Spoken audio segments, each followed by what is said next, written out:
atau memberitakan kepada media lah. Baru kami, seperti waktu kami mau berangkat ke Solo. Jadi budaya itu kami balikkan juga sekarang. Berhubung Dir ada tugas yang sangat penting, jadi Pak Dir hari ini tidak bisa kompes. Tapi di dalam intinya kami boleh katakan sudah selesai semua. Cuman kami tidak mau dulu membacakan apa isi-isinya, yang jelas sudah final lah ceritanya. Tapi untuk memfinalkan secara definitif hukum, besok Dir akan kompres dulu, baru 15 kemudian kami kompres secara total.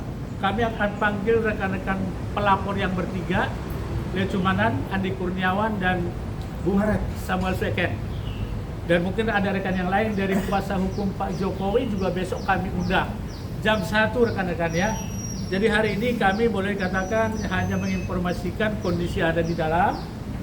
Dan ya semua sudah oke lah. Sebenarnya saya udah pegang semua. Tapi saya tidak mau melangkahi Pak Dir yang begitu baik sama kita kurang lebih 1,5 bulan. Pengajuan restoratif justice dari rekan atau klien punishment Hasyawalan Seniper tanggal 3 Maret. Sekarang sudah tanggal 15 ya, hampir 1,5 bulan, hampir 2 hari lagi 1,5 bulan. Tapi ya syukur semua perjalanan itu karena kita tempuh sesuai prosedur hukum. Sesuai dengan prosedur pasal 79 KUHP yang baru dan pasal 83 KUHP yang baru. Tidak ada yang kami langkahi. Bahkan 3 pelapor selain Pak Joko Widodo pelapor dan tiga pelapor lain, kami juga sudah lakukan kesepakatan untuk perdamaian. Dan tentu didukung dengan rekanku Andi Aswan.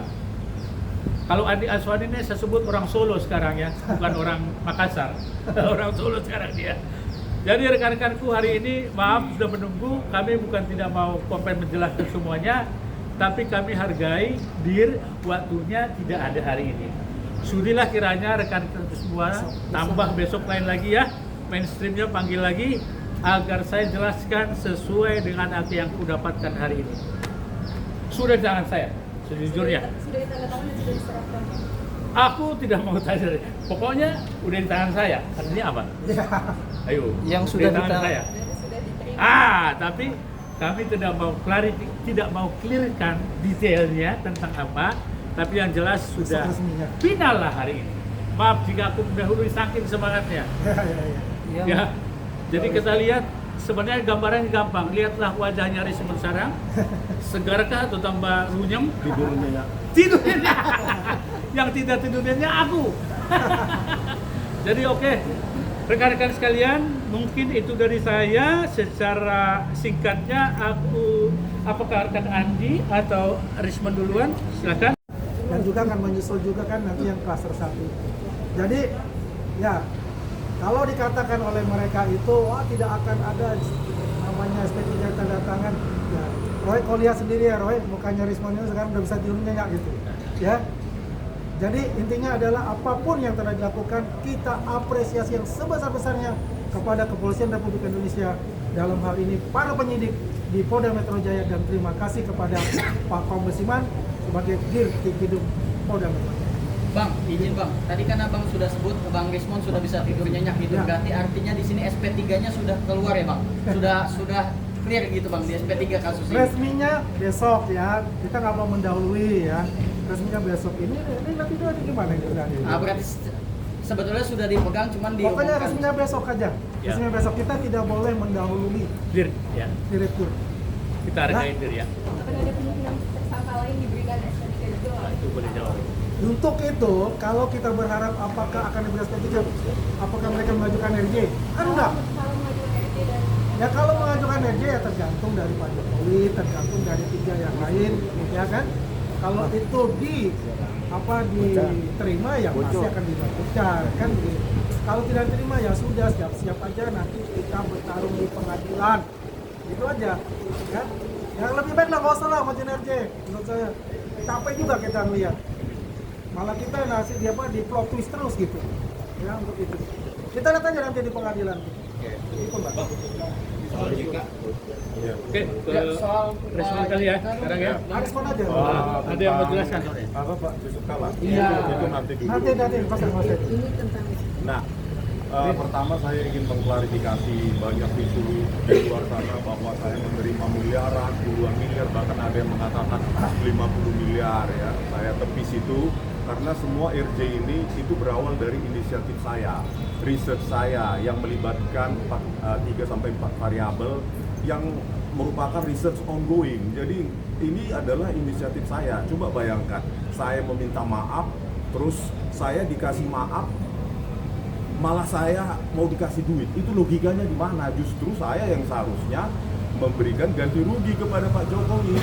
Tetapi Pak Jokowi ternyata dengan Mas Wapres tidak mau menuntut saya dengan materi tersebut. Itu ya yang perlu saya luruskan tentang isu di luar sana melibatkan uang. Tidak ada. Kita hanya koordinasi lewat inisiatif saya berhubungan dengan penyidik di Polda Metro Jaya dan Bang Jahmada Girsang dan dukungan dari Bang Kak Eli Daneti dan Bang Andi Arfon, semua cuma itu. Jadi ini inisiatif, jangan dibobok tentang duit ya. Karena kalau mereka berpikir tentang duit berarti otaknya duit dong kan gitu. Ya. Nah, yang kedua yang saya ingin luruskan ya. Jadi ini buku Jokowi's White Paper ya. Jokowi's White Paper. Ya, sebagai peneliti itu harus bebas. Peneliti itu harus independen tanpa bias, ya kan?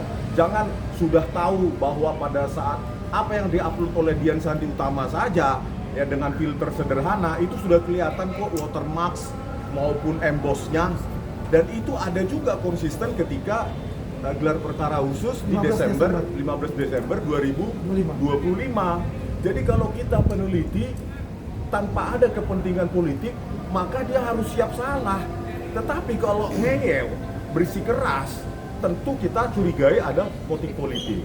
Nah, di sini ada 700-an buku halaman ya di buku ini. Tulisan Pak Roy kan hanya 49 halaman. Nah, inilah yang saya katakan ya, 49 halaman ini yang pertama, inilah yang merupakan tulisan Pak Roy Suryo di mana di dalamnya tidak ada ilmiah sama sekali. Kalau kita lihat jejak digital atau jejak penulisan buku ataupun jurnal Pak Roy Suryo kan memang nggak ada ya, baik Google Scholar, Scopus dan lainnya. Jadi janganlah sesatkan publik Pak Roy Suryo, hentikan itu.